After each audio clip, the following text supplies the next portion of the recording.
Welcome back to the MEE-FIT podcast. This is episode 40, recorded live at our Research Summit event. Throughout the morning, we covered two key topics that we know are relevant to many of our members heading into the summer months. Clare led a session on goal setting, staying consistent when routines change, and avoiding the all-or-nothing mindset that can often derail progress. Dan then explored pain, injuries and setbacks, sharing practical advice on how to manage flare-ups, adapt training and continue making progress with confidence. We hope you enjoy the session and take away something useful that you can apply to your own health and fitness journey. Right, we're going to dive in, everyone. Thank you all very much for coming this morning. So I'm going to be kicking us off today, guys. We are going to switch our usual, just turn that music down.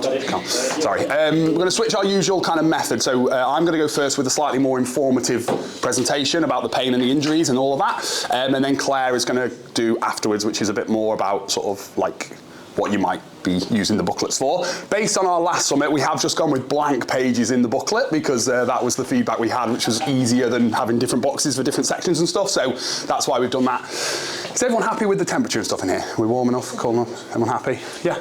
All good. Cool. So yeah, we're going to dive in, guys. So I am going to get us started today. My clicker's on. Going to be talking about... There we go.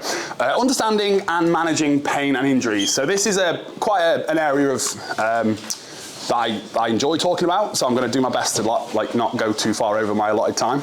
I could talk to everyone about it all day. Just to give some context, so my initial training was actually sports therapy, so sports injury management, and a degree and master's degree. So I'm somewhat qualified to talk about this. I don't do it a lot now because obviously we're very busy with like fitness, but it's sort of interlocks quite a lot, so I do still help some clients with it.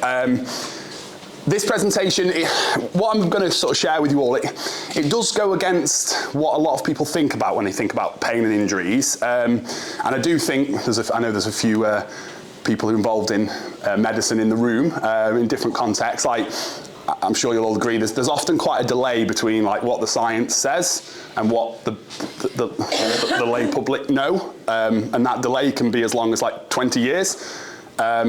So what I'm going to present to you might go against what you've heard or know to be true at the moment, but everything is based on, I would like to think, solid and up-to-date scientific research.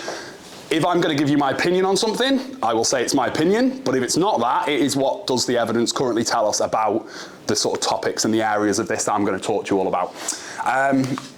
So the first thing I want to kind of go through is like what causes pain. Is anyone feeling brave? Like, if I asked you that question, what causes pain, what would spring to mind for anyone? Would anyone be willing to... Do you really want me to answer that? Go on. Yeah. Musculoskeletal pain we'll go with rather than psychological pain. Yeah. You know, we're not talking about diseases or psychological, we're talking about musculoskeletal, my knee, my hip, my back. Injury, yeah? Tear, I think I heard. Yeah, wear and tear. Wear and tear, yeah. So usually our mind straight away goes to the tissues, yeah, the joints, the muscles, the ligaments and stuff, okay? That's, of course, relevant and what I think most people will think about, okay? But modern sort of pain science very much rejects the idea that pain is always due to damage, okay? That's not to say it's never due to that, and we will talk about this, but it's not always the only culprit and the only source of that pain or the only contributing factor to the pain that we all experience, okay? There's a very complicated sounding word, biopsychosocial model, and this model is involved in a lot of areas of health and well-being, not just pain management, but it's the most commonly accepted pain model that we now have, that we think about when someone is experiencing musculoskeletal pain, and pain in any context, but I'm going to focus very much on musculoskeletal because that's the only area that I'm knowledgeable or at least somewhat qualified to talk about. But what this model sort of shows us is that pain and disability that we experience arise from interacting factors of a few different types, okay? Biological factors, psychological factors, and social factors, okay? Those three areas all interlink, okay? So when we think about biological factors, these are the things that immediately spring to mind that you all said to me, okay? So some form of tissue injury. You know, I've torn a muscle, I've sprained a ligament, I've broken a bone, you know, like the tissues in themselves, okay? We can then have things like inflammation. So inflammation of the joint, inflammation of the surrounding tissues, that can contribute to pain. Increased tissue sensitivity. So we talk about that in a lot of like chronic pain conditions like chronic back pain, okay, where there might not necessarily be a lot of damage, but the tissues are very sensitized. So they're sort of painful, but we don't necessarily know why. And then overall, sort of your fitness and your conditioning level can again be contribute towards the pain experience, okay? So that's all the biological stuff, which is what we would usually think about when we think of pain. What I've not included there is also like movement, like how we move. You know, if you think about in the gym, oh, it hurts if I do it this way, I'll do it a different way, it might feel better. You know, they're the sort of biological factors that we think about, okay? Then we have what we call the psychological factors, okay? And these are all things that they don't cause pain, I don't think.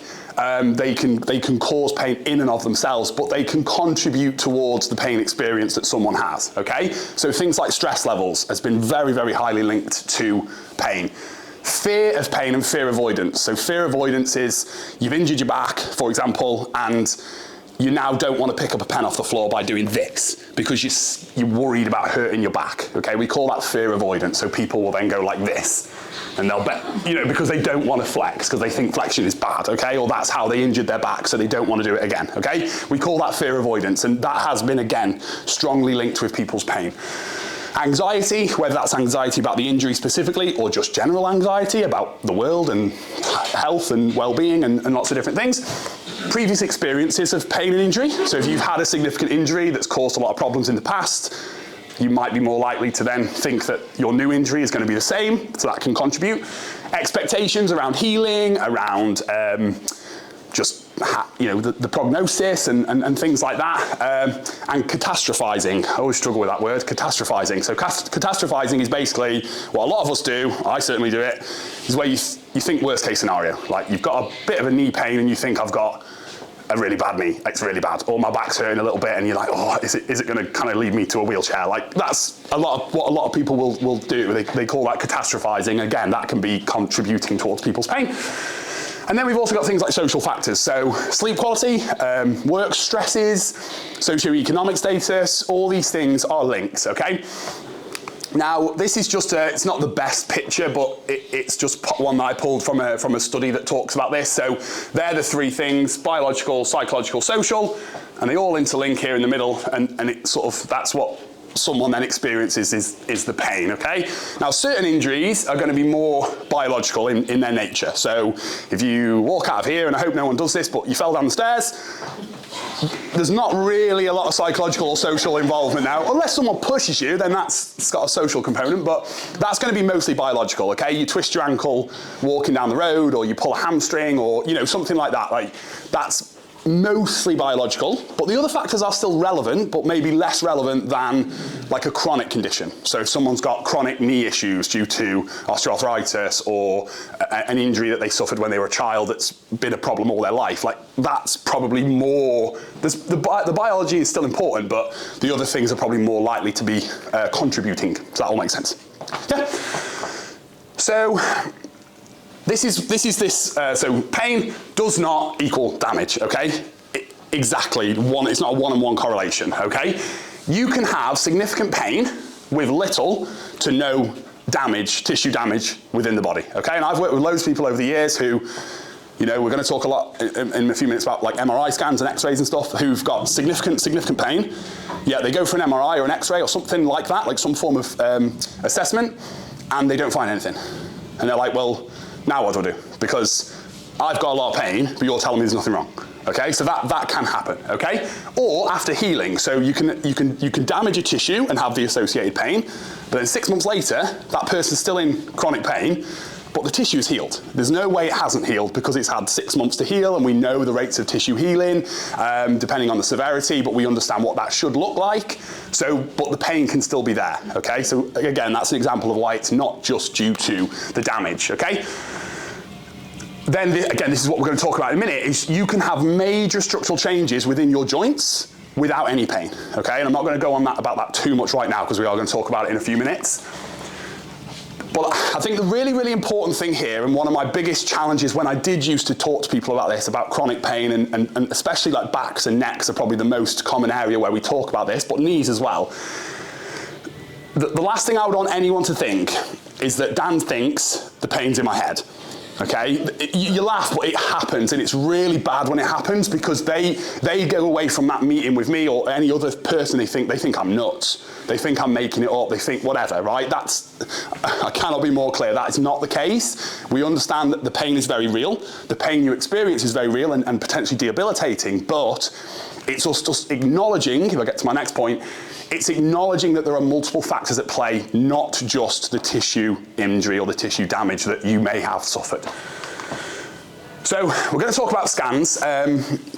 Before we do though, I'm always mindful, I want to try and get a bit of participation because I just don't want everyone just like sat there ages.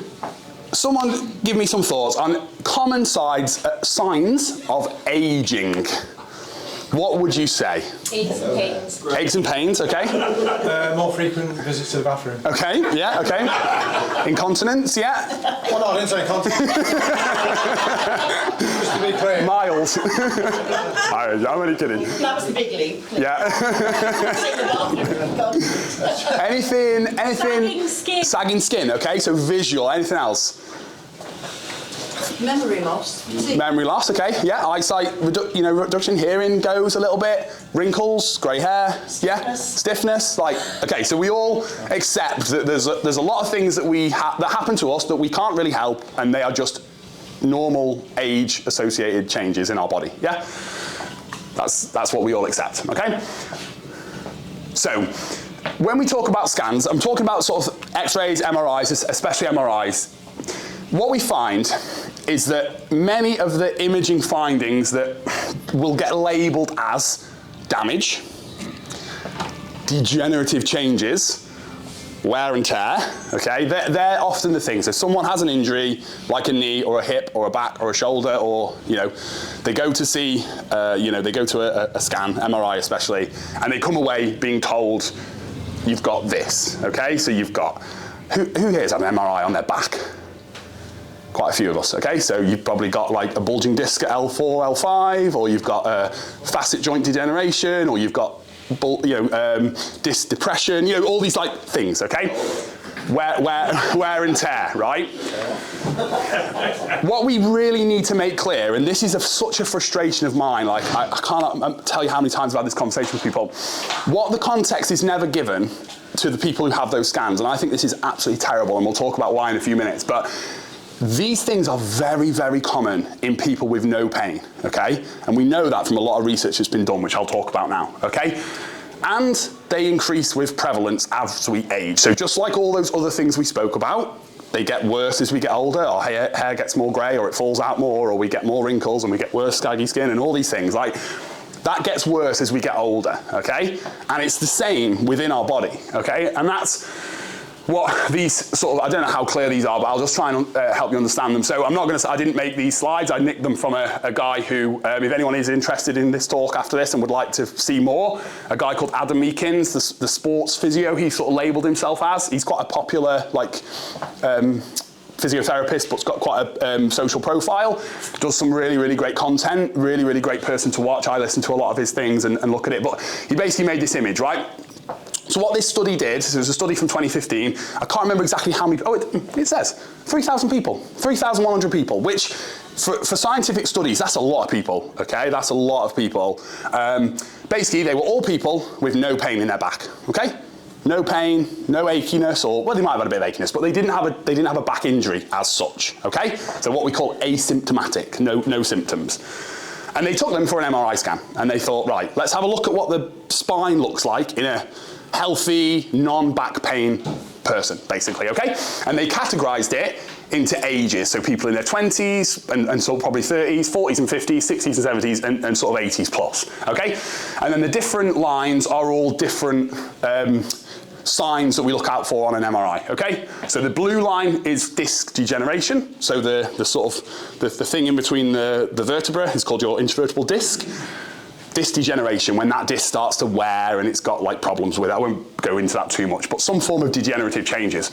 a disc bulge or a disc protrusion, which is the classic slip disc, which I'm sure we've all heard of, okay? Basically, the discs have got an outer bit that's a bit more sort of fibrous, and then an inner bit that's a bit more like, they say it's like toothpaste sort of texture.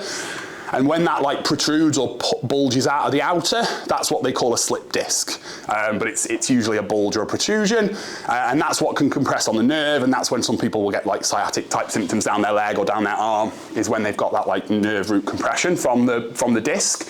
And that's the green or the yellow. The yellow is more severe, like a protrusion is worse than a bulge.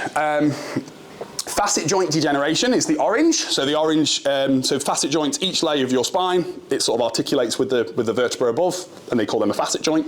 And then spondylolisthesis, which is sort of like when the spinal segments can move like forward and backwards on each other, rather than them being in a really like perfect alignment. Not spondylosis, which is when it's like curved like this. It's more when it's like forward and backwards. So they looked at these things and thought, right, well, how prevalent are they as we get older, okay? And it's pretty sort of self-explanatory, really, but you can see that the bars all get bigger as we get older, okay? So if you're in your 20s and 30s, the likelihood is that around 40% of people will have some form of disc degeneration, okay? That goes up to 70% in your 40s and 50s, 88% in your 60s and 70s, and 96% of people in their 80s, okay? Disc degeneration is obviously the most common thing that we see. Some of the others are less common, but they are all still relevant, okay? And just remember, these are people with no pain, okay? These are just normal people, no pain, but this is what we see in those people's spines. Does that all make sense for everybody? Any questions on that? No? Same thing here, this was in disc bulges. So sort of like we just talked about, bulging of the intervertebral disc. This was in the neck area, so the cervical spine at the top of the spine. 1,200 people again, no pain, okay? Unbelievably common to have that, okay? So even in your 20s, 74% of people in males, 77% females, okay? And obviously increases a little bit, again, as people get older. And then this last one that I wanted to share, there's loads of other studies that have done this in different areas, but I just picked 3 that I felt were the most obvious. These were, again, 500 knees, no pain. What do we see? Okay, this one wasn't age categorized, this was just obviously generalized, but again, bone osteophyte, so when you get build-up of bone around the joint that in an ideal world shouldn't sort of be there. If we look at like a skeleton model, it wouldn't be there, like bony growth around the joint. And this is sort of split between pain and no pain, okay? So basically what that study showed is that those changes and those things that we see are not any more prevalent in people with pain than people without pain, okay? It wasn't that the people in pain had a really, really high likelihood and the people in pain had a really, really low likelihood. They were like basically the same, okay? Yeah, that all makes sense again? Yeah, I mean, the only one that was even no pain, which is probably just a bit of a study abnormality, but meniscal lesions are actually a little bit more relevant in people with no pain, but that wouldn't be what we'd expect. But look, does your mother-in-law agree with that one? She's not here today, is she? She isn't, but I had that and it was very painful. Yeah. So like I said, just as common as within pain and no pain, okay? So this is a problem in my opinion, okay, because why do people typically go for scans? If anyone wants to tell me a different reason as to why they went for one, but this is typically what I hear from people, is people say, I just want to know what's causing the pain. Like, I'm in pain, I don't know why, no one can fix it, it's not getting any better, I want to know what the problem is. Yeah, that's one thing people will say. I want to know it's not anything too bad. I want to rule out anything too severe. I want to know that I can exercise safely. I want to know that I can do my chores at home, whatever that is, okay? I want to know that I'm safe. Again, similar to the last one, okay? But what people view them as is a definitive answer. The mindset is, if I go for a scan, I'll find out what's wrong, and I'll then be able to deal with it in an appropriate way, okay? That's the mindset. Anyone who's had an MRI, did you have a different reason, or was it somewhat related to that? To rule things out, I think. Yeah, rule out anything more severe, anything more sinister, anything that really needs immediate care and management. Yeah, absolutely. And that's just to be clear with, I think I make this point. If I don't, I'll come back to it. This is why I think we need caution around these things, and why I generally, this is an opinion, I generally try and discourage people from going down this route unless it's absolutely necessary due to certain things. We call them red flags, but a lot of time people do not have them. Degenerative changes, like we spoke about, are seen equally in symptomatic and asymptomatic populations, okay? Why is that a problem? It's impossible to identify the true cause of pain.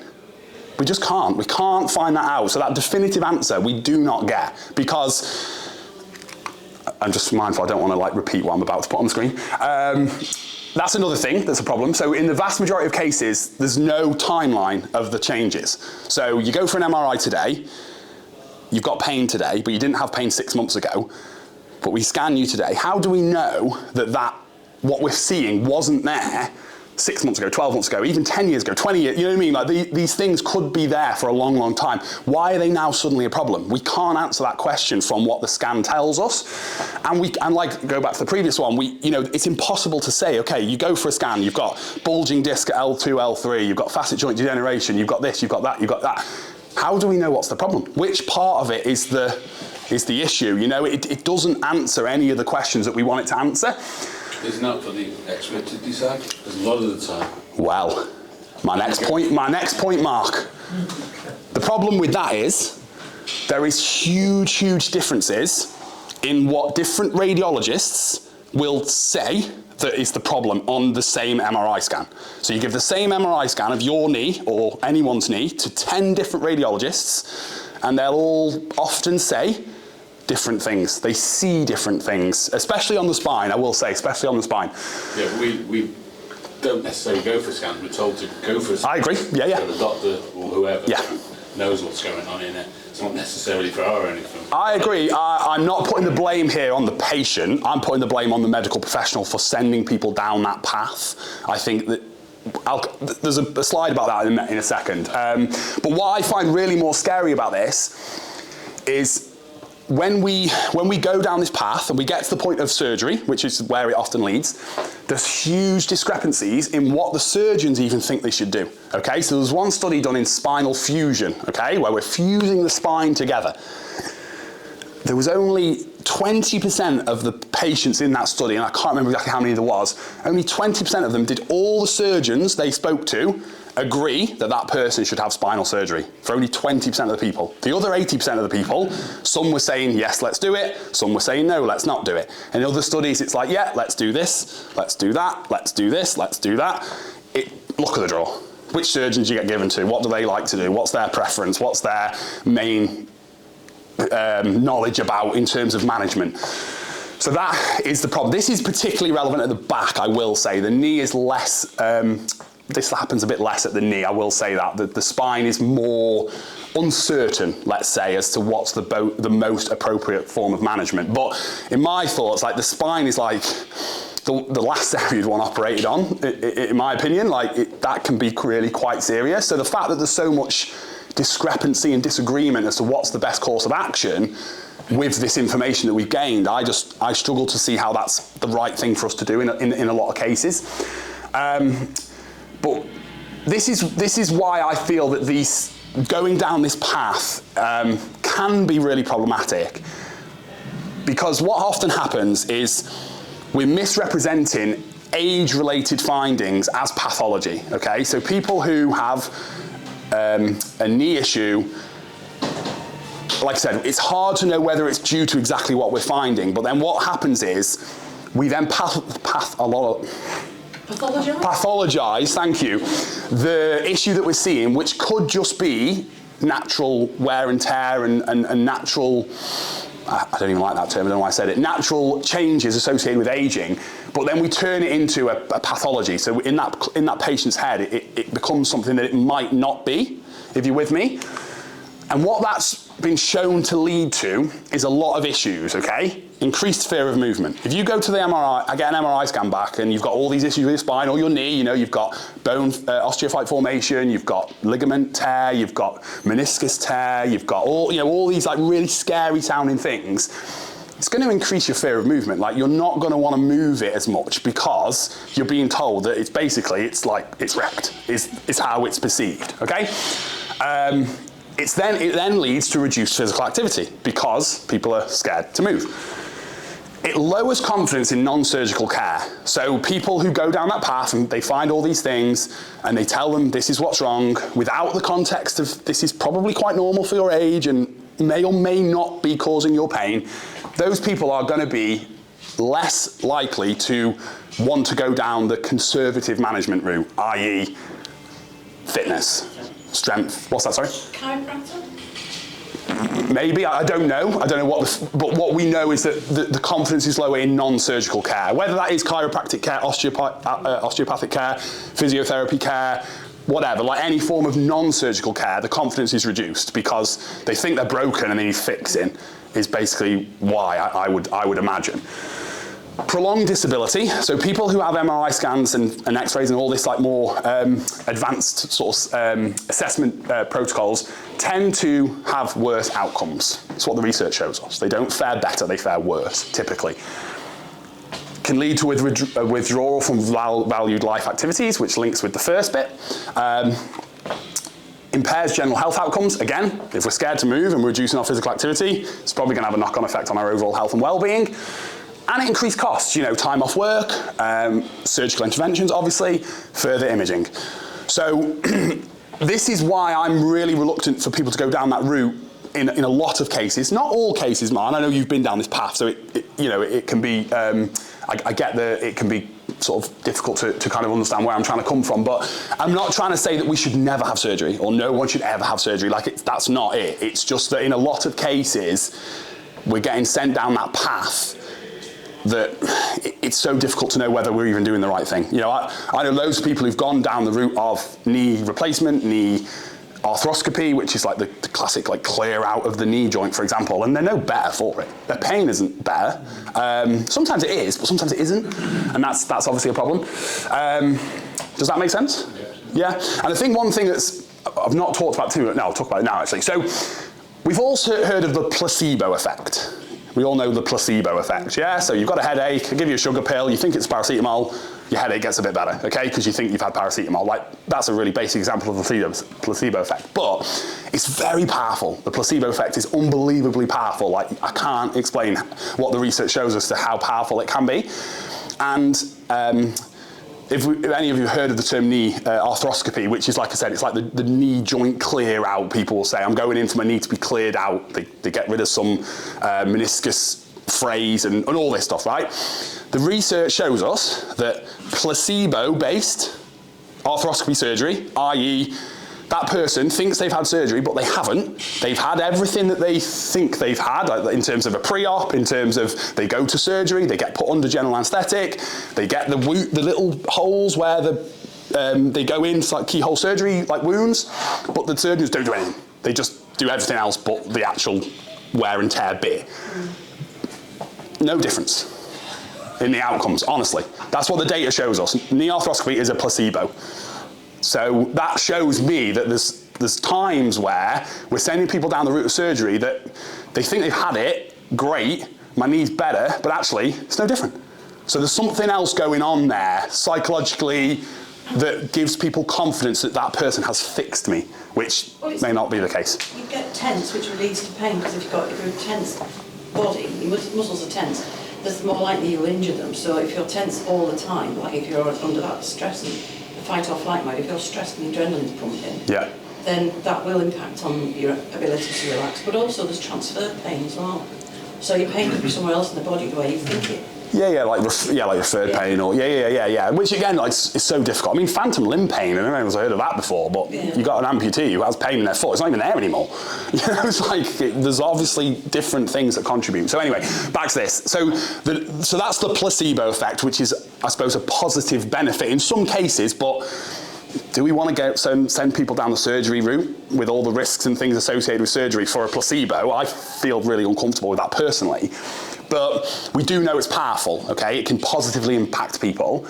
The nocebo effect's like the opposite, okay? Which is like nothing's changed physiologically, but you feel it's worse, okay? And this happens in this area, okay? Because the words that we use, the way things are described really matters. So the type of language that's used around pain and injury can really contribute to fear, okay? Fear, anxiety, recovery expectations, confidence in movement, and treatment decisions. So if you are told, when do I talk about this now? Right, here we go. So words and phrases, right, such as, even degeneration is not the best. Bone on bone. Who's heard that for themselves or other people? I've got bone on bone, right? Crumbling spine. Who in their right mind would tell someone they've got a crumbling? It's horrendous language to use, right? Slip disc, wear and tear. These words have all been associated with what we've talked about. Fear of movement, belief that the body is damaged and unfixable. If I've got a crumbling spine, like I'm done for pretty much. Like you might as well just give up, aren't you? You know, I'm not going to do a deadlift ever. I'm not going to lift anything off the floor ever. Because I'm wrecked, yeah? And it obviously, again, increases the desire for further scans and surgery and avoidance behaviours, okay? We're avoiding doing things because we've been told our body is basically effed, for want of a better word, okay? And it's really dangerous language to use, okay? And this is why I really dislike the word wear and tear, okay? We all know it, we all use it, I even use it at times, but I try not to, okay? Because I hate this term. I want to change it. We want to change it. A lot of therapists talk about this, and this isn't coming from me. This is like people talk about this all the time. We want to change this term to wear and repair. We want to change the narrative of how we manage this. Because wear and tear gives off the impression that we are fragile, we are breaking down, and we are declining irreversibly. Okay, we are wearing out our body. We're reducing its physical structure, and it's only going one way. Okay, whereas wear and repair gives us the impression, which is what I believe we should all think, that our body is adaptive, it's responsive to load, and it's capable of strengthening, and it's actually designed to remodel. Okay. There's a really fancy sounding word called mechanotransduction. I did have some slides on it before, actually it's really boring, but I will mention it. So it's basically the body's like, we respond to the load that we give it, okay? Which is why we all get fitter, stronger, more flexible when we exercise, yeah?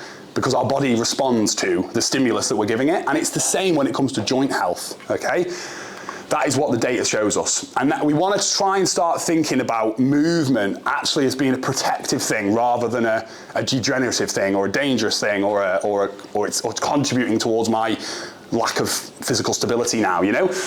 Because the research consistently shows us that people who stay physically active tend to have better joint health, they have less disability, they have better long-term pain outcomes, improved physical function, lower risk of diseases. You know, if you're more active, you're more healthy. Like, it's quite simple in that sense. And earlier death, which is always good.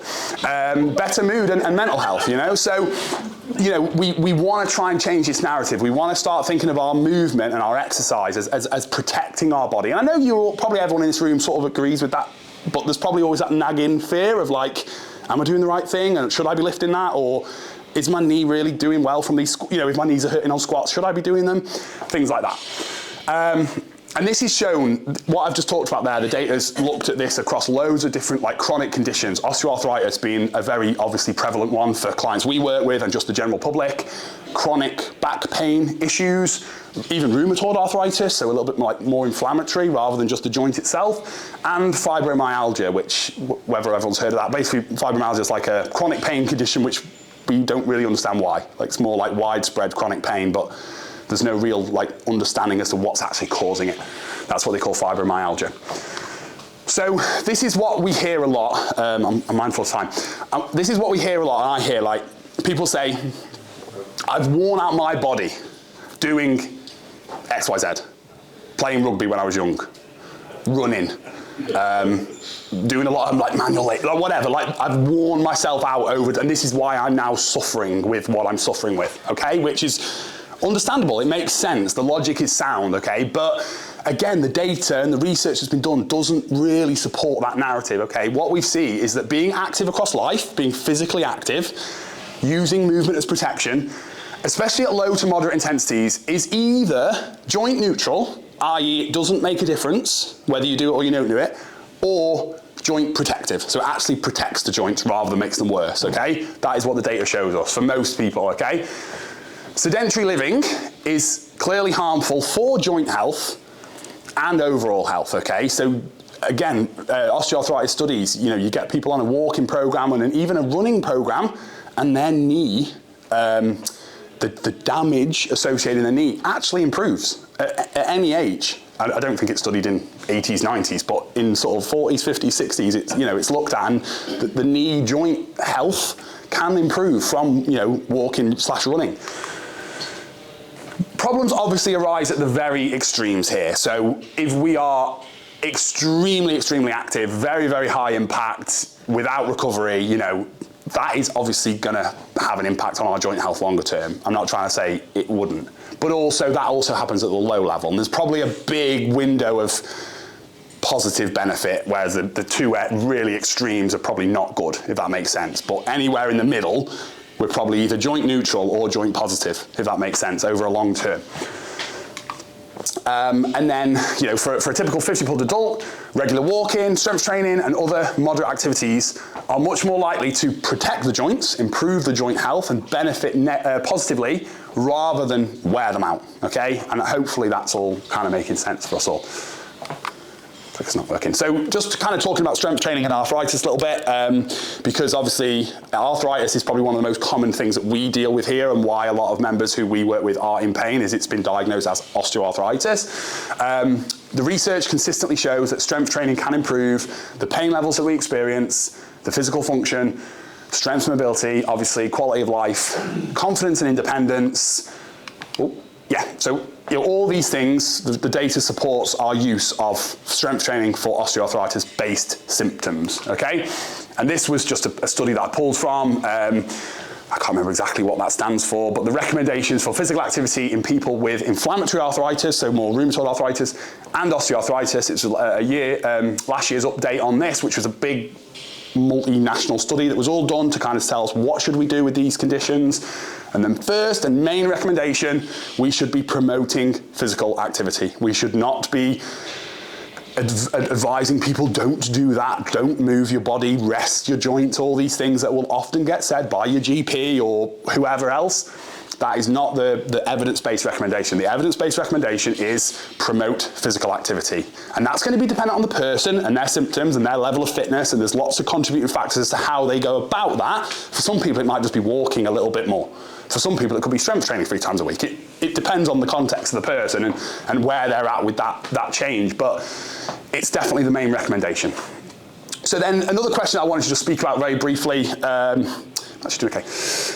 How safe is strength training, okay? Because I actually think, hopefully everyone in this room will disagree with this, but I think the public perception is gyms are dangerous. Yeah, strength training is dangerous. You know, you've got to be really careful. Some people, it shouldn't do it. It's not, what's something about that? That's the perception, isn't it? I would say, yeah, you go and speak to 100 people on the street, how safe is the gym? Like most people will say, well, I'm not sure, but I think it would be generally viewed negatively, okay? But again, this has been looked at, okay? And in thousands of adults, including older adults, so sort of 50s, 60s, 70s, whatever, the research shows very low rates of injury, you know, in the gym, like compared to other physical forms of activity, which we'll talk about in a second. Most tissue injuries that do arise are mild and moderate. And overall, doing the gym, or strength training, or resistance training, or whatever you want to call it, actually reduces injury risk. So there's sort of like overall a net positive from doing that, okay? And although there isn't direct comparison, so what some studies do, this is usually across more like sports though, is like they'll look at, they usually use like 1,000 hours of participation. So for every 1,000 hours that people do spending time doing a certain activity, how many injuries do we see? And they compare them across different sports. So obviously things like team sports, rugby and American football and whatever are probably the highest because there's most collisions and all that. Football and other cricket are probably a little bit lower. You know what I mean? They compare them, okay? And that's not necessarily been done for strength training specifically in older adults. But the general consensus, I would say, from it is that strength training has a much lower injury rate than what I would say people generally perceive to be safer alternatives, such as running, swimming, and even other sports like tennis and things like that have a higher rate of injury. So we have a lot of people who speak to us about making a change like that, and they'll say, I'm not sure if it's for me, I might just try swimming. And I'm just like, you're probably more likely to get injured swimming than you are in the gym. Like, that's what the data shows us, okay? So, yeah, there's question marks around that. Obviously, there are risks with everything, of course. We do anything with our body, there is a risk of injury, but there's a risk of injury just like walking across the road. You know, we can never completely protect ourselves from that. from one of the studies, I can't remember which one, but basically they summarise that strength training is likely one of the lower risk and higher benefit activities that 50 plus adults can do, which is when we're thinking about osteoarthritis, where we're probably most commonly thinking about in terms of age bracket. Okay, okay. So one thing I wanted to just talk about, I'm going to be brief here. So what actually causes injuries? Now this is a really, this is where I could talk to you all day. But I think most people, if they think about an injury, even within the gym context, would probably think my form was bad. So I hurt myself, I must have lifted it wrong, or I must have twisted awkwardly, or I must have done, something to do with the mechanics of the movement, okay? It could also be maybe I was lifting too much. I did it too heavy, I shouldn't have gone that heavy, that type of thing. Or just I'm weak and I hurt myself because I'm weak, yeah? Like weakness being associated with it. Now, again, I'm not saying those things aren't relevant here, they obviously are, but I think the problem is we always try and simplify things probably too much in a sense of like, I injured myself because of this, like one singular reason. Let's use bad form as an example, okay? I did something wrong and I hurt myself. Well, maybe, but there's also other things, kind of like with the pain, how there's other contributing factors, okay? And again, what the research shows us is where the injury rates are more likely to occur. Sudden spikes in training load. So when people suddenly start doing a lot more activity, or like running, for example, runners who suddenly spike their running volume, they go from doing 10 miles a week to 20 miles a week to 30 miles a week or whatever, that is where injuries are, again, more likely to occur. Poor recovery, so if you've not been recovering well, poor sleep, I mentioned fatigue, stress, yeah, poor sleep, there we go. So, like recovery hasn't been good, like you've been stressed, there's been lots of things going on at work, or all these different things can contribute to our risk of injury. Previous injury is the biggest cause of injuries, so like if you've injured something once, the likelihood of doing it again is much higher, unfortunately, that's just the reality of it. Lots of sports players their careers are ruined by a single hamstring injury because they do it once and then they just can't ever not do it again, or an ACL injury that they do again, and it can just be, unfortunately the healed tissue is never as strong as the original tissue, which is why that sort of happens. Deconditioning, and then apologies for the French, I do apologize, but like I think that's something that we just have to be mindful of here, is like sometimes shit just happens. Like I've seen people do, let's use deadlifts. I think people view deadlifts as the worst here, like the worst culprit of injuries, right? I've seen people do deadlifts with what people would generally view as terrible form. You look at it and you're like, that is not what the textbook looks like. That looks horrendous. And they're fine. They've got no issues, their back's absolutely fine. And then I've seen people do deadlift with what I would say is perfect form, who are lifting probably less than what they could do as not like they were doing like a 1 rep max or anything, they're doing a warm-up set, and they injure their back. And you're like, how did that happen? Because shit just happens sometimes. Like but what we often view it as is like almost like the straw that broke the camel's back, that classic saying, like there's all these things going on, and you just do this one thing. It's like that classic thing when someone says, I just bent down to pick my phone up and my back just went. Yeah, which maybe it's happened to some people in the room, and you think it's that movement. But there could have been so many more things going on in that person's life, and it was just that one thing, that one movement, that one moment that just caught, but we don't then want to blame that movement because that doesn't take into consideration all the other things that could have been relevant in that moment, if you're with me. So basically, what this summarises is when the load on the tissue is bigger than the tissue capacity, that is when we get tissue injury, okay? But what I'm trying to say with all that is that the tissue capacity can change. It'll change day to day, week to week, month to month, based on all those other things that we spoke about. Okay, now I'm going to try and hopefully that was more sort of, I suppose, like a lot of like understanding, hopefully, around like pain and injuries. I want to try and give people some practical recommendations here as to what to actually do, because I'm mindful we've got to sort of finish with that. So I'll repeat what we said earlier. Pain doesn't equal damage in a general sense, but it also doesn't mean it in an exercise setting. So if you are doing something in the gym and your knee is hurting or your back is hurting or shoulder or whatever, again, that doesn't mean you're damaging it, okay? That doesn't mean I need to stop immediately because I am damaging that tissue, okay? If that tissue is sensitized and you do something with it, like let's use knee pain in a squat, okay? Some people doing squats, it hurts their knees. But again, that doesn't mean we're damaging them. It just means we're putting them through a movement that they don't feel comfortable with right now. The tissues are sensitized, but it doesn't mean we're damaging those tissues and that we should stop immediately, okay? And we'll talk about that now. And then, you know, if we try and exercise that way, if we try and exercise in a way that I'm not going to feel any pain, that can be problematic because it reduces people's confidence in their joints because they think that the hurt is harm, so I stop doing those movements, okay? Increases their fear, again, we've kind of already spoke about this, lowers overall physical capacity. So, like modern rehab approaches to chronic pain issues, so osteoarthritis, chronic back pains, etc., we kind of do want to allow for mild to moderate discomfort, like we don't want to completely shy away from that. Gradual exposure to movement, so trying to over time expose our body to more of that movement that is painful over time in a progressive manner, not just load up a back squat and smash the back squats if your knees are achy when you do a little, you know, you've got to like build it over time.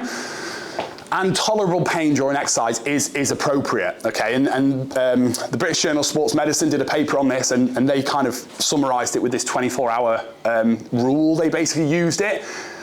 Which I think is quite a useful guide. So the way they described it, if the symptoms that you're experiencing during the exercise, so let's again use the knee pain issue as an example, if you're doing a certain exercise and it sort of aggravates your pain, if it settles reasonably quickly, i.e. within the next sort of 24 to maybe 36 hours, if it feels manageable at the time, like I'm not in excruciating agony, I'm not like wincing and tears coming down my face, I'm in that much pain, but I can feel it, but it's sort of manageable and I can tolerate it, and it doesn't progressively worsen sort of session on session, I would say, and what the sort of the paper sort of indicated is that that's probably okay. That's an appropriate level of pain to manage through, and that we should try and continue and progress that movement, okay? If though the symptoms flare significantly, so you do something in the gym or in any context, but obviously if we're talking about the gym, if it flares significantly, if it stays aggravated for an extended period of time, so sort of 24 to 36 hours plus, so 2-3 days later, you know, it's still really problematic. If it worsens session to session, so each time you're doing it, it's getting worse and worse, I think it's pretty common sense that that's probably not the right thing to do at this point in time, okay? But this paper, again, didn't say stop doing anything, especially not anything, but even not stop doing that movement.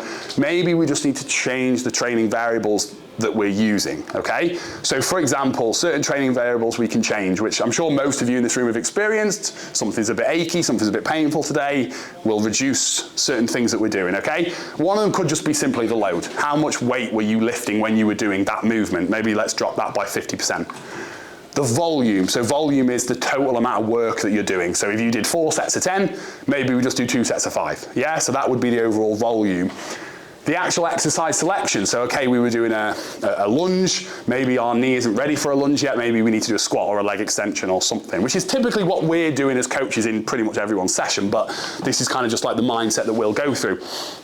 Do we need to change the range of movement? Okay, so if people struggling with a squat and they can only get sort of this low without pain, do we set something so they stay just an inch or so above that, so they can go to a range that they feel more comfortable with, and then hopefully over time they can start to look at reducing that range of movement, or sorry, increasing the range of movement, reducing how low they're going down on the box. The tempo, so sometimes if people do things slower, it feels better. Sometimes they do them faster, it feels better. So that might just be something that you can adjust. The support or the stability. So sometimes it might be more that if you hold on, again, I use lunges as an example. A lot of people I know in here will hold on for the rack for some support when they do that movement, because it just allows them to, go through that pattern better without the pain. I'm not going to talk about that because it's too much.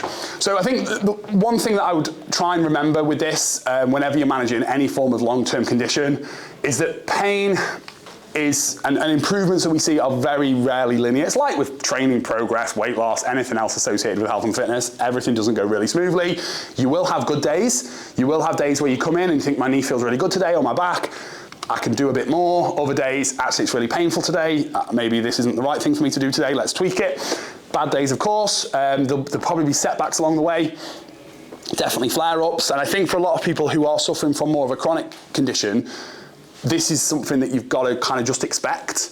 Because if you get into that mindset where you think it's only going to get better from here, and then it doesn't, like, it can really throw you off, whereas you've kind of got to accept that it might be better and it might be worse. But what we really want to see over the period of time, like a longer term, is looking at the long-term trend. It's like, how much better is it now than it was 6 months ago or 12 months ago?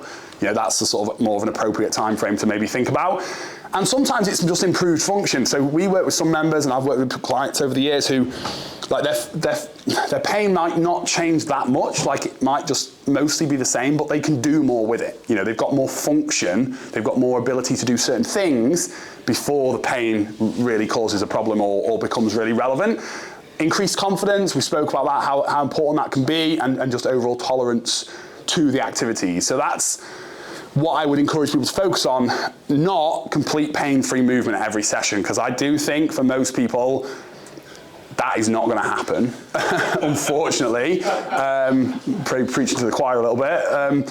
You know, but unfortunately, I know there's lots of people who they're searching for that, and if they don't find it, it can actually then keep them away from certain movements and exercises, which then could, if they kind of gave it longer, probably do this.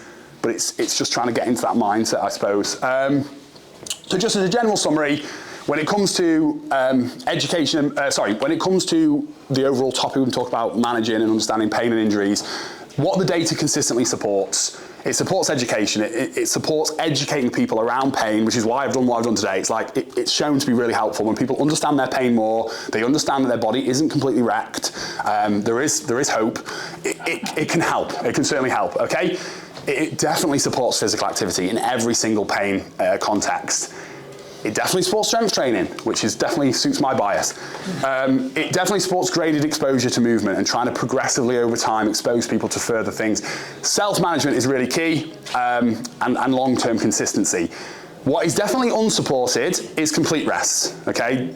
None of except from in very certain cases, of course, you've got a very acute injury, you need to rest it for a period of time. I get that, you know, you've had a very significant flare-up, it needs rest. You know, there's times when that is relevant, but it wouldn't be for an extended period of time. It wouldn't be, okay, I've hurt my back, it's really, really bad, don't ever exercise again, like, or you've got to get back to it eventually. Fear avoidance, we spoke about, that's something that's very difficult to break down and not something that we can do in a context like this, but it is something that we would encourage people to work on. Over-reliance on passive treatments, like fix me mindset, is really problematic in this because it's just not how it works, unfortunately. Like, you can't go and see a physio or a chiropractor or a therapist or anyone, and if you're walking out of that room and you're fixed, controversial to say this, it's probably a placebo.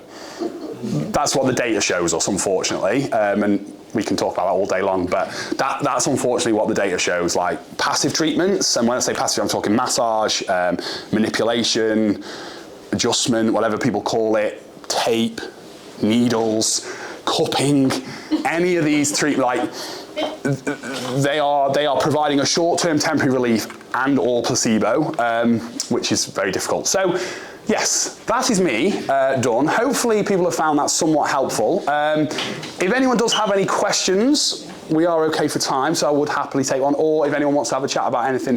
Obviously, I've not been overly specific there about any individual person's injury, or because it's so context dependent, but yeah, if anyone has any injury, or anything that they didn't either agree with or didn't feel, I don't know. Any thoughts? I'd like to share something. Oh, yeah, please. I have a friend who, she doesn't believe in medical science. She's very alternative about her views. But about 6 years ago, she ended up in a wheelchair, unable to walk, really limited mobility, unbelievable. I thought she was actually going to die at one point. Doesn't want medical intervention. Had an X-ray on her knee and was told she had mild arthritis, and her knee was. She's only quite petite, but her knee was huge. Leg was so swollen. She's now walking, not brilliantly, her knee's still a bit bent, but I go mechanical horse riding with her. We used to have to, two of us, get her onto the horse. She can now get on herself. It's unbelievable, but it's all down to, I think, mindset. She's thrown everything at it apart from medical intervention and medication, because she just doesn't believe in that. But her mindset has certainly changed. Yeah. So a lot of that definitely resonated with me, and thinking of her example. Yeah, nice. But yeah, she's done all sorts of stuff. She hasn't done any strength training yet. Well, that could be the next bit.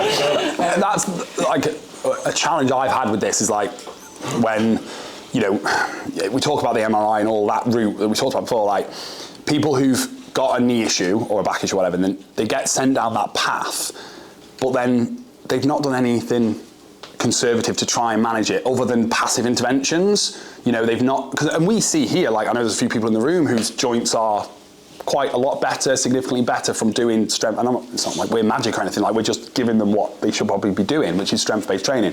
Haven't done that, but then they're like having a knee replacement or something. I'm like, why are we doing that? And like to try other things first, the things that we know help before we, and then sometimes we've had it here where people actually think, actually, I don't need that because it's so much better without going down that path. So yeah, She's good. incredible, because she's got horses, and she obviously doesn't do anything with those now, but the vet, one of her horses is quite poorly, so the vet constantly comes out, and even the vet has commented on her improvement. Yeah, nice. So the vet's like, wow, it's part of the issue as you get older. We start to question the doctor or with the medical science a bit more. Okay, I certainly do anyway. When you go and see them and you say, well, this is the symptoms, you see them actually Googling. AI. And I've been trained for 7 years, Yeah. you know, with great respect to the medical profession. But one of the things I think has to be, pain means different things to different people as well, doesn't it? Absolutely. And what caused, so when you said there's 1,300 people, 3,110 people who had no pain, I might have pain, but they don't, we have the same symptoms. I might have pain, they don't have pain, because of how they feel pain and what pain means to people. It's a level, isn't it? Yeah, but what you answered brilliantly, and really, really grateful for that, is that all of the science says, take what you've been thinking and debunk that and just go forward and do the strength training, do the movement, do the exercise, because you're very rarely going to make it worse. Yeah, and I think, I agree, and I think I've always been mindful, like I don't want people to ignore their pain. Like if you are in pain, you need to listen to it and obviously think about that 24-hour rule. But yeah, I think that when it's talked about those studies that were done, like they were people that would not describe themselves as having back pain, so they might. You know, so they wouldn't have, you know, they'd be asymptomatic. I've not got a back injury, I've not got, or not had back pain in the last, I think they probably say 12 months or something. Do you know what I mean? They would be the people who they'd be looking at in that type of study, because what they're really trying to do is figure out what does normal look like compared to only viewing it as to what does people look like when they have got an injury. Go on, Judy. But I think it's the resilience and the perception and actually the pain thresholds, because an awful lot of people are told to grow up and just get on with it, whereas there might be a generational shift that pain increases in the next 20, 30 years, that people are more receptive to pain because young people these days are less resilient. Yeah, we're softer, aren't we? But I agree. I think also there is a place for alternative therapies, particularly because if I've gone to chiropractic for years because it just keeps me flexed and but wouldn't doubt this has been fantastic, you know, the strength training to change my attitude to life. And can I just say my libido has returned as well? There we go. There we go. I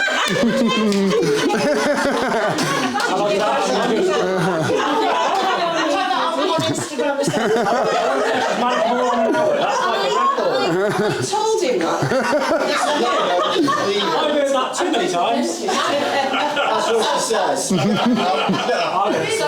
I'm sure there's research to show that strength training can boost your temper. Just to try and keep it on topic, Judy. So this is a little bit about motivation, but how motivation can get you started, but how routine can keep you going. So we all know, I keep saying it, motivation comes and goes as a fickle friend, and when it's not there, nothing gets done. So we rely on it too much a bit, really. So today isn't really about giving you a burst of motivation for the next few days. It's about helping you understand how to stay consistent long enough to reach your goals, because most people already know what they should be doing.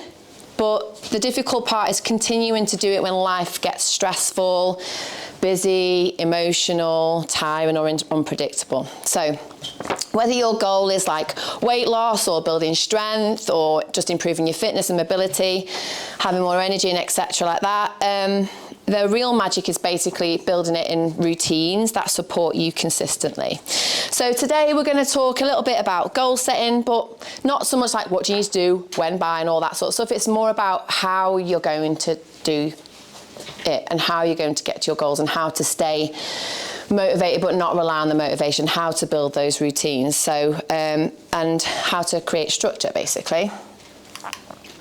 So just a quick show of hands just to get the room moving. Who's ever started a health kick on a Monday? And if not, why not? So you'd say most of you, okay. Who's ever lost motivation after a few weeks? And who's ever thought, well, I've ruined it this week now, so sod it, or I'll start again Monday. Like, you know, you've probably just done one little mistake, like, oh, I've ruined it. And do you remember that saying I always say, I've probably said it a bit further down the chat as well, that, you know, one bad meal doesn't make a bad day, one bad day doesn't make a bad week. But we literally like, oh, well, I've eaten a cake today, so I've messed my diet right up, and it's only Tuesday. So I'll just sod it, I'll just start again Monday. It's like, well, no, you've got like 4 or 5 other days yet. It's only one meal, chill. Right, so most people don't fail because they lack motivation. They fail, and I use the term lightly because I see failure as not a negative anymore, but I'll tap into that in a little bit later. But the reason they feel that they failed is because they don't have systems and think one fail is the end, okay? So a little motivation check. So realising common struggles and truths are things that will help you move through these failures. So health kick, many people kickstart their health journey with enthusiasm, often on a Monday. But sustaining that energy can be challenging as life gets busy. Does that relate, people? Yes. Yeah. I need a bit of feedback, guys, otherwise I feel like I'm up here on my own. I don't like it. Everyone's like... So lost motivation. It's common to lose motivation after a few weeks due to unexpected obstacles or overwhelming commitments that make it difficult to maintain initial progress. That makes sense to people? Yes. And the all or nothing approach. I like to think I'm not all or nothing, but sometimes I am. And we all do it. Maybe we don't realise it, and that we're like, oh, we failed. But it's like you probably try to do too much too soon, all at once, when everything's great, and the next day shit hits the fan and you're like, oh, can't do this anymore. So the mindset of going all or nothing can lead to frustration. A missed workout or off-plan meal doesn't mean failure, but rather an opportunity to reset and continue. So, what do you actually want? Not in life, but with your health goals.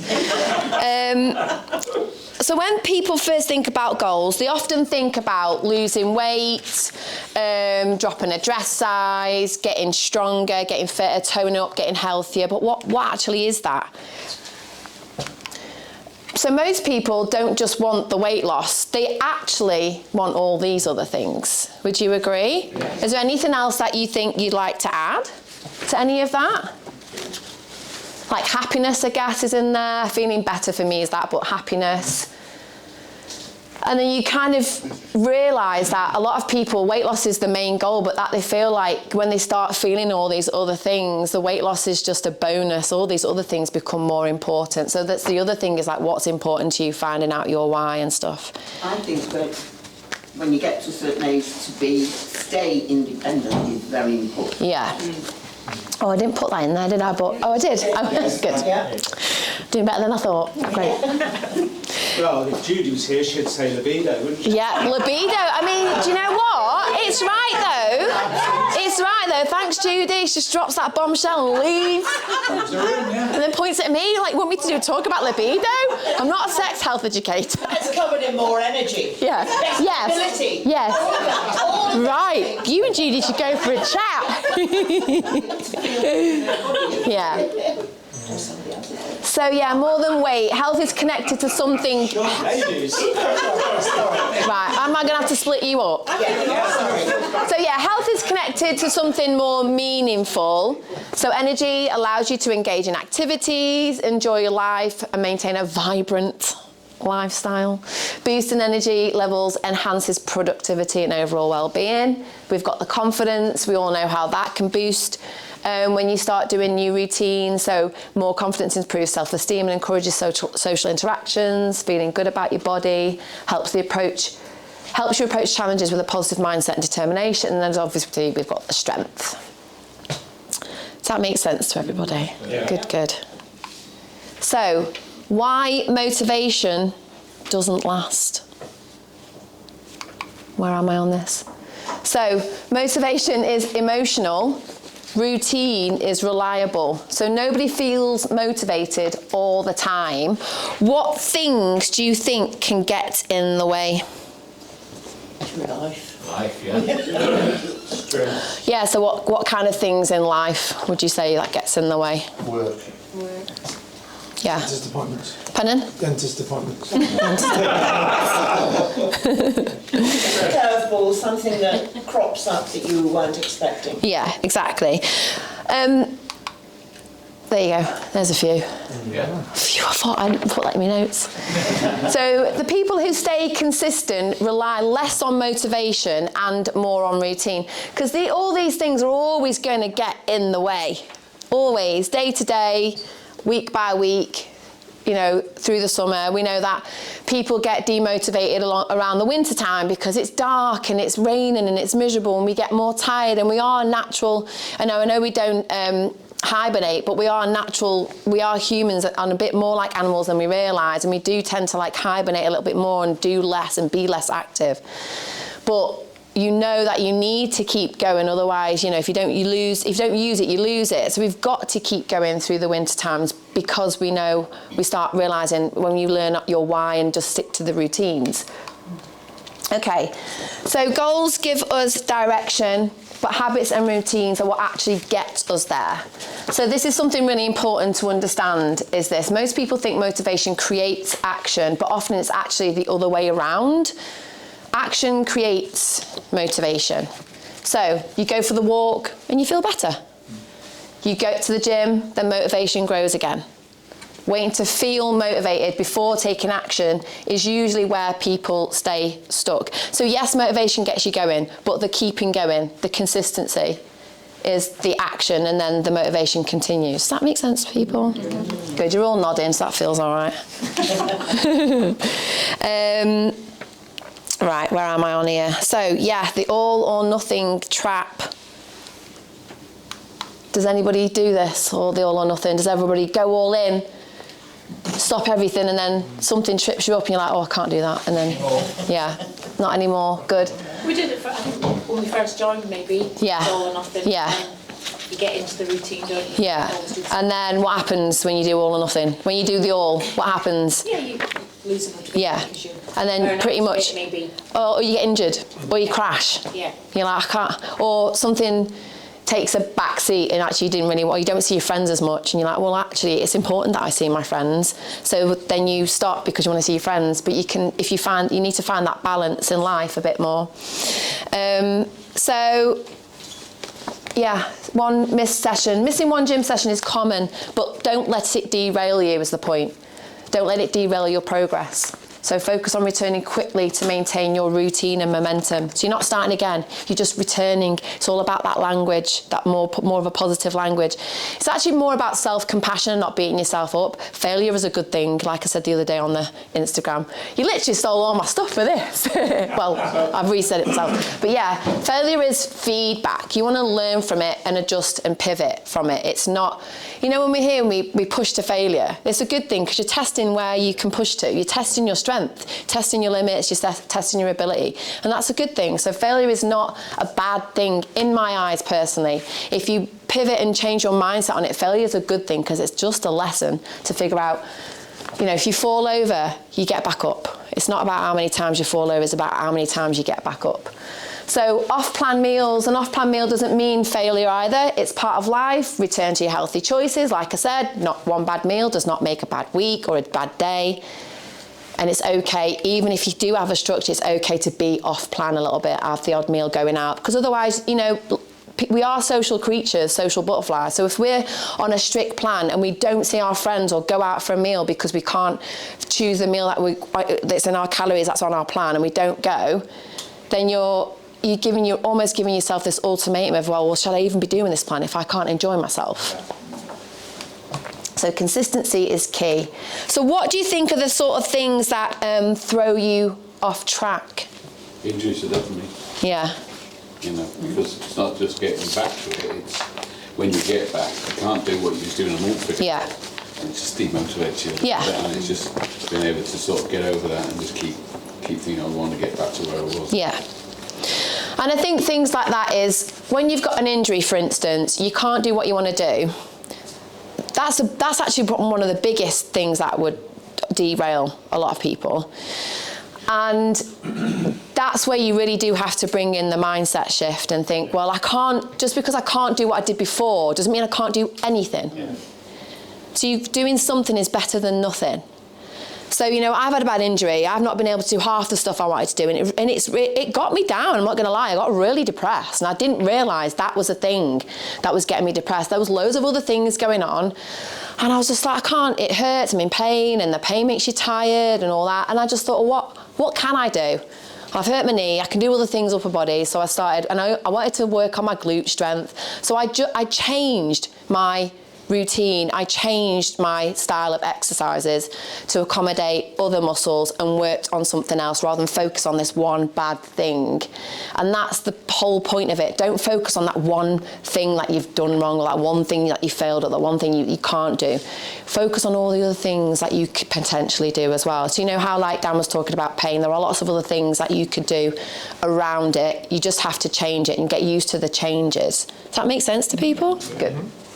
Okay, so done a few little things here. So work gets in the way, that can derail you, especially when work gets, and it does that to me on a regular basis. And I get annoyed, like I have a lot of work to do, and I took on too much work last year, and I was just not getting in my exercising, and I was getting annoyed but demotivated, and I just thought, well, I've just got to do what I can do for now. You know, meet yourself halfway, which I do talk about in a second. So yeah, holidays, social events, so not even just negative things, good things can get in the way of your goals. Lack of time, again, motivation, confidence. Sometimes it's like you've not done well, or someone's knocked your confidence, or, you know, you've got an injury, you don't feel quite confident in that exercise anymore because you hurt yourself. Like with deadlifts, like I hurt my back doing deadlifts, so I'm not very confident at doing it then. So you just go lighter. You know, you reset, you go lighter, and you work the muscles again. That sort of thing, yeah? So identifying your barriers for success, evaluating what disrupts your routine can highlight challenges. So recognizing the factors like time limitations, work pressures and stress can help in developing your strategies to overcome them, the mindset shift, and ensuring you maintain progress and motivation. So addressing these issues are vital, you know, rather than ignoring it and just leaving it. And it's vital for your health and fitness journey and reaching your goals. So, goals that actually work. So, setting effective health and fitness goals, outcome goals. What have I written here? Awareness of the big knowledge is power. Yeah, so that's what I wrote. Awareness of the biggest parts of long-term change. Knowledge is power. So, we're going to talk about goal setting properly. A lot of people focus only on outcome goals, which is fine, you know, like losing weight, getting fitter, drop a dress size. But these goals are fine because they give us direction. But it's the behaviour goals that actually create the progress.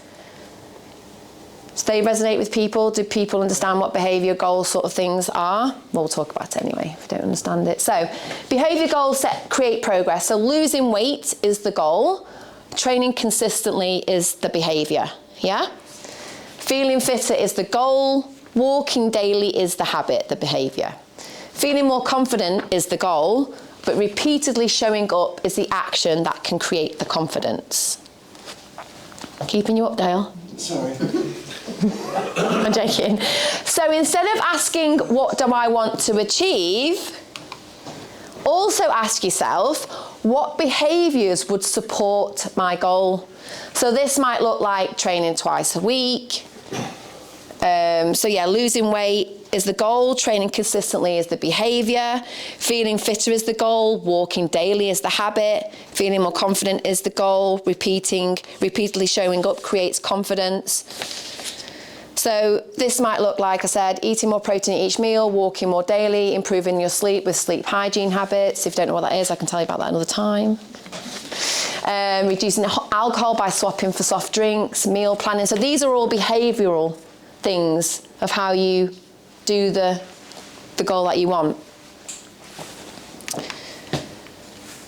The other problem is patience. People want to get there straight away. And I haven't written about it in the slides, but we do. This is why it's good to have short, medium and long-term goals, because the long-term goal, for instance, I want to lose weight and I actually need to lose like 3 stone, for instance, right? That can take freaking ages, even if you've got the right plan, because you might have a 12-week plan, but things get in the way. So you've got to think about the long-term goals as well as the short term, and then you've got to tick off the little short term goals as well to keep up that motivation and keep up that drive and focus. So the long term goal would be, I don't know, like 6 months or 12 months to learn to lose the 3 stone, but then the medium term goal would be to lose maybe half of that, and the short term goal would be to learn, like in a couple of months or 3 months, would be to lose 1 stone, and you have to like break things down. So maintainability, to focus on what you can sustain, start by asking what you can realistically maintain. 2 gym sessions a week for a year beats 6 sessions a week for like 2 weeks and then crashing, which is, like I said before, you know, the momentum and motivation is up there straight away. You go all or nothing and then crash and then you just think you failed. Where actually it just wasn't that sustainable. So sustainable nutrition, like with small changes, little tweaks here and there at a time, beats restriction, because we all know if we restrict ourselves too much, naturally it's the famine and feast approach. So if we do restrict ourselves too much, that's all you start thinking about. It's like, no chocolate, no chocolate. I want the chocolate. Okay, so simple routines, little tweaks here and there, little steps, beats extreme plans. Would you agree with that? Yeah. Marvellous. The way I look at it personally is I didn't get fat overnight, therefore I'm not going to get thin overnight. Yes. The long term. That's a really good, do you know what? I've used that example before, and it's like we didn't really get fat overnight. I mean, I did, because I was on steroids. I did literally go blow up overnight, but it wasn't fat. It's a different story. I'll tell you that another time. But yeah, that is true. Your goal of losing weight is not it doesn't work with how you gained that weight in the first place. Yeah. You can't say, I need to lose it in 3 months. Yeah. You know? Change your life and then you will. Exactly. I'm glad you brought that up, Colin, because the thing is, the instant requirement is because you get this surge of motivation, like, well, I want to lose weight. Yeah, I'm going to lose weight. Yeah. And then it's like, it's an instant thought, but well, then you have to do the work, then you have to do the behavioural changes. But lots of things can help with that. So long-term health and fitness is built through repeatable actions. Sorry, no, please continue. Gives me a chance to read my script. I said, I don't want to lose weight, I want to lose fat. Yeah. And that isn't the same thing. No. Okay, I think it's too much thing on weight all the time. Yeah, it is, absolutely. You're going to go around with a sign across your head saying, I weigh this. That doesn't matter what you weigh. The annoying thing is, however, with the doctor... It was just an example, by the way, weight loss, but yeah, okay, go on. It's happened that the doctor, when they still have, if you go for a medical or whatever, they still say, what's your BMI, your body? Oh, no. It's useless, it's absolutely useless, because, you know, the bigger you are, whatever, you could be really fit, really heavy, and have a body mass index that says you're obese. Yeah, so you've almost a bit too blinkered. That's why I talk about all the other things, you know, there's before, like what the other health benefits, more energy, more libido, you know, better strength, better mobility. We're just not going to let this go, are we? Callum's got so much editing to do. Like, how many people can say libido? But we do live in a world that constantly pushes quick results as well, don't we? We can get everything at the drop of a hat. We order something on Amazon, it's there. It is a world where we have long away from back in the day where we had to graft and get to places. Like, we can get to places a lot quicker in the car now, and we can order our shop online, we don't even need to leave the house. So there is a little bit of a mindset where you can just get something really quick, and we've almost lost the art of enjoying the graft. So yeah, the better question is, what can I realistically maintain? So what do you think helps, I don't know why that's there because it's not slide 9. What helps you stay consistent? Out of interest? Routine. Yeah. Timetable. Yeah. Accountability. Yeah. Love it. Yeah. Anyone else? People in the gym, when you tell them, I'm going to do this, they hold you accountable. Yeah. So, Results, they do too. hey? Results. Yeah. Make it consistent too. So camaraderie, having a troop, community. So think about the times that you have stayed consistent. Look at that. It took me ages to do that. So like you've just said, what's helped? Community, accountability. You forgot this bit.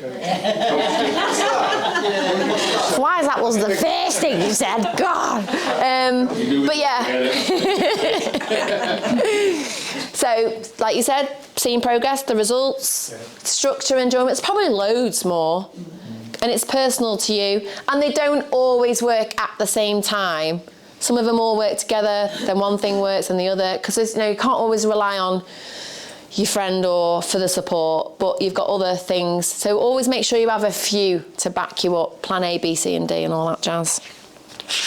Anyone want to add anything else? No? Fear of failure. Yeah, that's what you said, didn't you? Yeah. I should have put that in there because that's a good one. Because some... Yeah. Yeah, Doesn't do seconds. Well, that is people will keep going because competitiveness isn't necessarily a bad thing either, is it? Right? It does keep you going. Unless it injures you, unless it injured yourself. There are a few competitive people in here, isn't there, Bruce? Everybody. It's when it goes the wrong way, when you're with somebody else like Bruce and Keith, they're really competitive and they both bloody injured themselves, I think on the same day or the same thing a while ago, I think. But I was like, you two just need to calm down. I'll just keep going until I fail. Yeah, basically, yeah. Yeah, so success leaves clues though. So instead of constantly trying to reinvent everything, sometimes the answer is simply doing more of what already helps you stay on track. So if you know the things that have helped you in the past, maybe utilise that again. So build systems, not just willpower. So systems reduce friction, a little bit like what the Atomic Habits talks about.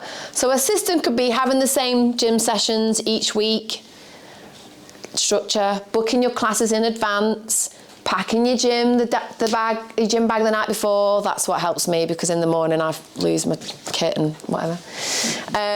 Training with a friend, training with a group, that's always a good thing. Like, I'm all right, I like training on my own, but I much prefer training with other people.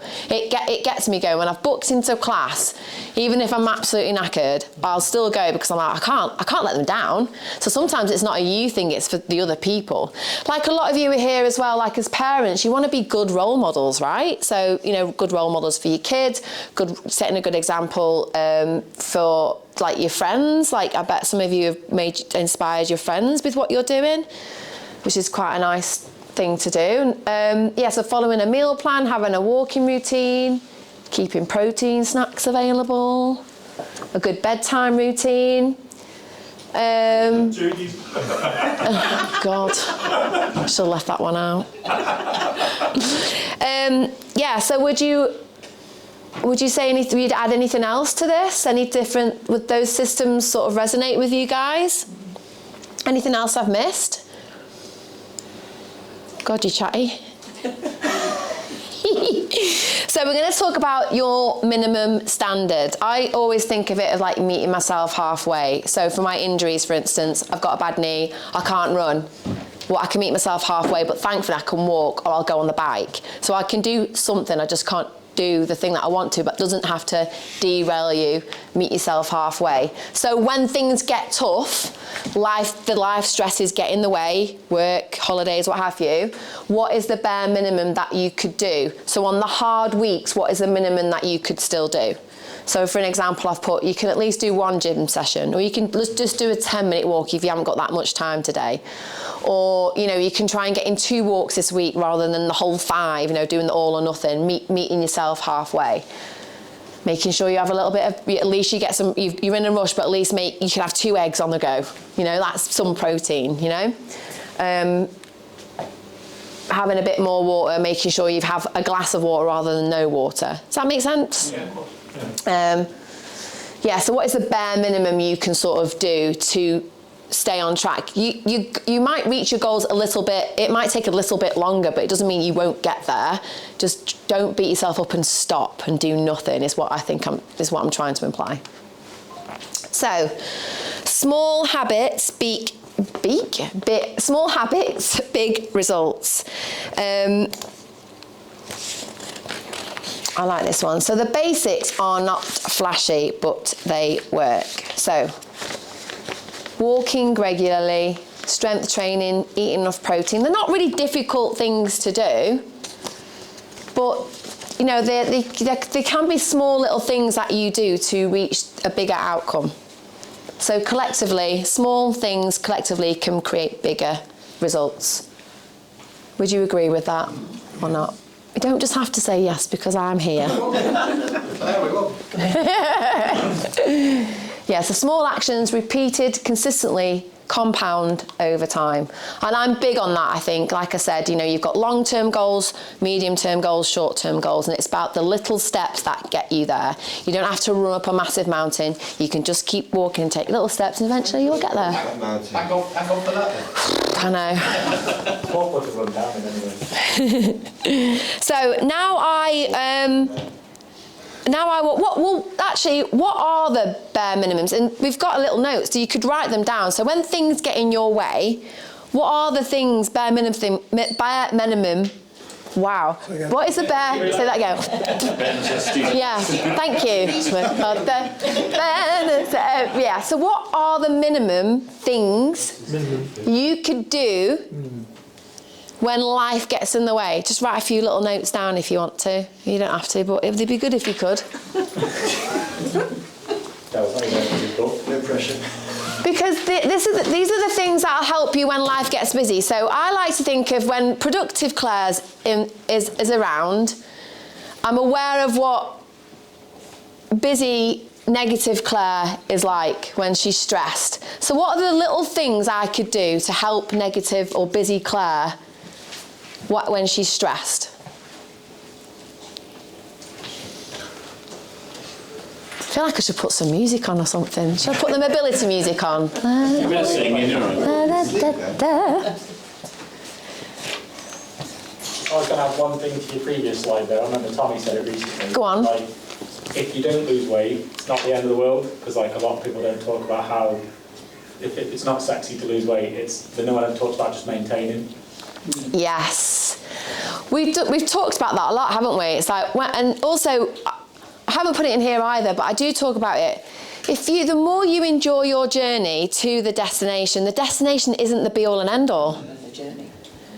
So like, most of the time, yeah, I want to lose weight. Yeah, I want to be dress size, lean, smaller. I want my muscles to be popping.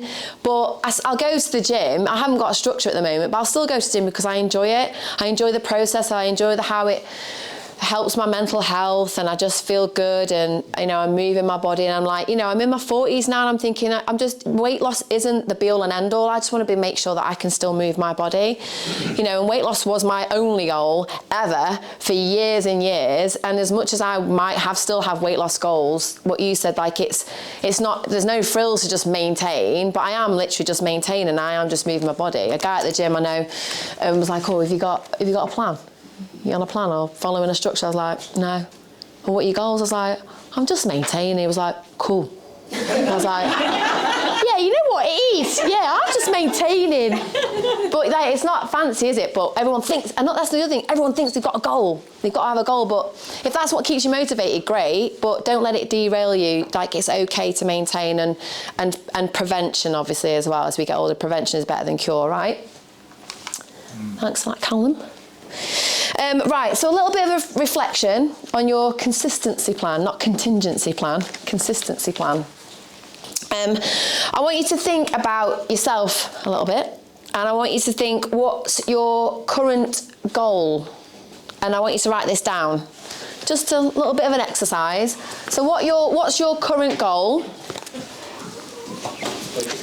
And if it's just to maintain, that's fine as well. It doesn't have to be anything fancy. Is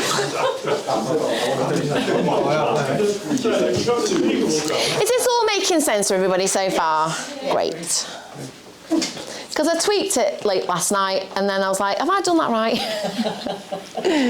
Then I want you to think about, what are the things that normally gets in the way? Obviously, we've given quite a few examples, but this is very personal to you. And it could be something really small. For me, it's like, oh, my favourite leggings aren't clean. Can't do that exercise then. Honestly, things like that really get in my way. But I have to override it, because it's a feeling. It's probably a spectrum thing, isn't it? But, so I was talking to one of my clinical clients, right, and I haven't put it on here either, but it's okay to acknowledge your feelings, but when the feelings are motivational linked, you don't have to give it a voice or give it legs. You override it because you know your why. So I had a day off. I wasn't in the morning, so one morning, but I had a session booked in to train at 6 o'clock, and I was knackered and I really didn't want to go because I was tired. But I love it when I'm there. The feeling afterwards, I love that feeling afterwards. And I had to consciously train myself to be like, I know you're tired, Claire. It's almost like talking to your little kid, like, I know you're tired, but you've got to put your shoes on because we've got to go to school. All right, you're 18 now, come on. You know, that sort of thing. So I've started to talk to myself in that with kindness and compassion. And I'm a big feeler, as in I am very emotionally led. And there's been a long time where it's ruled me. Whereas now, obviously there's times where you do need to lean into your emotions when things are hard and you're tired and you're upset and sad about things.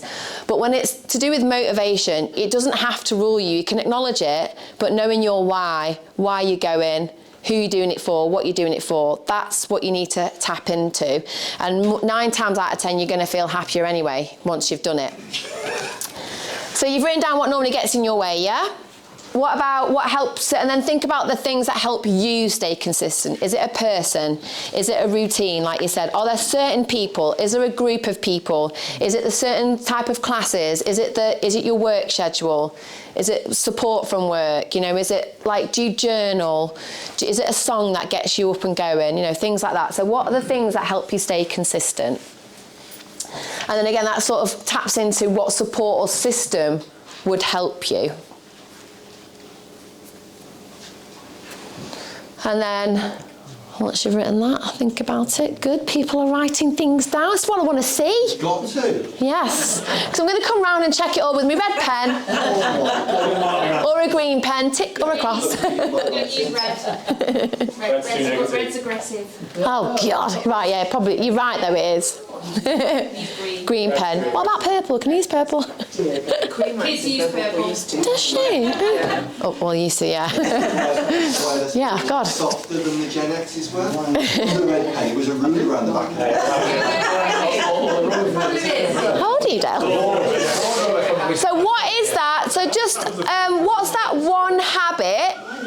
If you were to pick one habit that you could improve on this week or the next few weeks towards your goals, if this is relevant to you, what would that be? Stop listening to Phil, you like house to go to. Stop to what?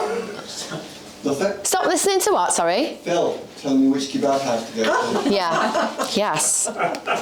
You didn't take much encouragement to get the bacon butty this morning. And there's one thing I want to add as well, is that the goal isn't about being perfect, isn't about perfection. The goal is building routines that help you keep showing up, and even during stressful, busy, imperfect weeks. So perfection doesn't exist, as much as I do have a perfectionist hat a lot of the times, but it's about the progress. So, motivation comes and goes, and routine creates results. Small actions, repeated often, are what changes your health, fitness, confidence, and quality of life over time. So yeah, the main thing I want to leave with you today is this, basically. You do not need to be perfect. You do not need to restart every Monday.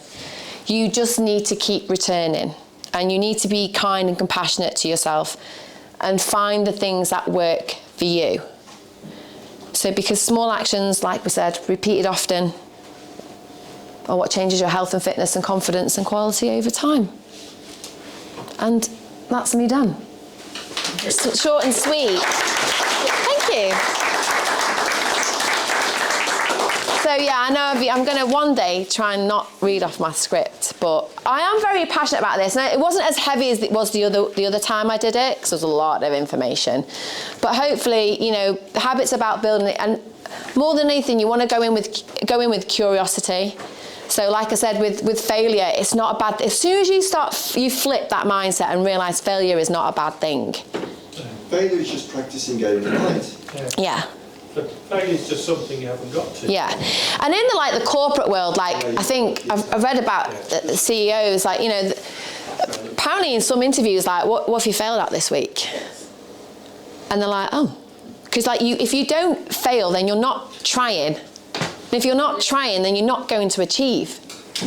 You know, so I would rather try and fail than to never have tried at all. Well, that is a saying, isn't it? Oh, there you go. Thank you. I can't quote myself or whoever else. Are anybody have any questions about goal setting, mindset, or anything like that? Are there any things that you want to talk about that you struggle with, or also what were your expectations with this talk in particular? What are you smiling at, Dale? Go on. I'm sat next to him. I have a chance. It does feel like a naughty corner. Yeah. Is it okay not to have a goal? Yes. Is it okay just to be happy with what you're doing? Absolutely. Yeah. So that is your goal. It is. Your goal is just to not put myself under any pressure. Yeah. Perfect. Yeah. Yeah. Yeah. Because sometimes pressure is good for people. Sometimes pressure's no, it's the all or nothing thing. Don't want to do it. I don't weigh myself anymore because yeah. I like you, it's always been about the number on the scale. Yeah. I want to be a size 10, I want to be slim. Yeah. I want to look in the mirror and feel happy with what I see. Yeah. And I think you just put pressure on yourself. Yeah. Instead of just enjoying your body and the fact that you're the age you are, you can still move and blah, blah, blah. Exactly. And not... Yeah, so when I say goal setting, it doesn't have to be any big competition or weight marker on the scales. It can be just being happy with and maintaining and continuing to be happy and enjoy yourself. One of my goals this year is to just enjoy myself a bit more and not worry about the number on the scales or the macros that I'm eating, and if it doesn't look right on the in-body scan, which it hasn't a couple of times, I'm like, I can't, it's fine, am I healthy, am I happy? Yeah. Have I got any injuries? Have I been able to move my body? Have I had fun this week? Yeah. Have I seen any of my friends? Because we can get a bit too obsessed with our goals and not enjoy the other areas of our life. So there's that nice balance that we need, and that's the all thing. The all or nothing doesn't always work, and probably often never works. It'll work for a short space of time, and then other things take a backseat, and then you're wondering why I've lost my weight. But why do I feel so down and fed up? It's like you probably haven't seen your friends for a while, you haven't had a good steak or a burger or something like that, So it's all about that's why I didn't want to really go in on what are your goals this year. You know, it's not always about that. It's just being mindful of what's working for you, and it's okay to not have any big flashy goals. I think if anything, like I said, enjoying the process rather than the destination, the big goal. So I think that's great. So your goal really is to stay happy and just keep on enjoying it. Yeah. Yeah. You know, and you push yourself because it feels good, not because you have to. Yeah. You know, and like building strength as well. So when we like try and get you to up the weights in there, it's not always about lifting heavy weights. It's just about just having that strength and preventing you from getting frail and old and all that as you get older. Those little things are still goals, but just little goals and manageable goals and realistic goals. But you've got to live your life as well, so you've got to have fun. Exactly, yeah. So, don't mind saying, on Wednesday I had a major blowout, which maybe would have derailed me a few years ago before I came here. Now, it was one day. Oh, a blowout with food and drink? Yeah. Oh, I thought you meant a wheel. And a blowout, couldn't get to the gym. It's all right, left my car. Not with food, with drink. Yeah. I went out with friends, birthday celebration, I had way too much, didn't feel great the next day. Yeah. But I also did not go and sit there, because you can't live your life. You're not the most boring person in the thing, you know? Yeah. Not that alcohol just makes you not boring, by the way, it doesn't make you really boring, but not to yourself. Can I ask you a question on that? Yeah. What's the difference then now? So you said old Colin, that would have derailed you. What's the difference? Back in the day before I came here, I would have said, well, I'll start Monday, I'll start next week, I'll start next month, I'll start next year. Yeah. Okay, and again, boringly, the cancer treatment started me on this journey. I like what I found when I came here, and that's okay, but I also remember saying at the time, I've got to live my life as well, I've got to have some fun, you know? Yeah. I'm just going to get physical. Yeah. And that's the point. So, and that's why I'm back in my mind, I'll lose fat, not weight, and I want to have fun doing it. And at the end of the day, you know, I've got to come in, because you have to live your life, you have to have some fun. Yeah, it's all about balance. It's all about the balance, of course it is. And I stress it to myself all the time, you didn't get fat or out condition overnight, it's going to take time. Exactly. You know, and I'm happy with the progress I'm making at the time I'm making, and that's my motivation. Maintain that progress. I don't have any, never weigh myself, I don't have any of that goals now. It's how I feel myself. Yeah. Run around the park with the kids, I feel happy I can do it. So does anybody else have like that moment, that light bulb moment where their mindset did shift? Have you noticed that you're very different to where you were years ago? Or have you always been like this? Have you always been quite goal-driven, or, you know? I think my mindset's similar to what you just said then. I mean, yeah, I was similar. I got diagnosed with cancer 19th of December. All you think about every day. Yeah. And then I came here, I don't think about it at all. And I was told weird stuff like, I'm too thin, I need to eat more. I'm opposite to people who want to lose weight. Yeah, sorry, I do use that as a term, but I know there are people who are the opposite. Yeah. I eat 4 or 5 meals a day now, and I'm still 70 kilo. Yeah. I just feel better in it though. Yeah, good. You've got to find your level. And just, absolutely. Just accept it, yeah. Yeah. So that's, you know, what meeting your point where you're at. Yeah. I don't want to live longer, I just want to live better quality. Yeah. You know, it's all... Well, we want to live longer and better quality.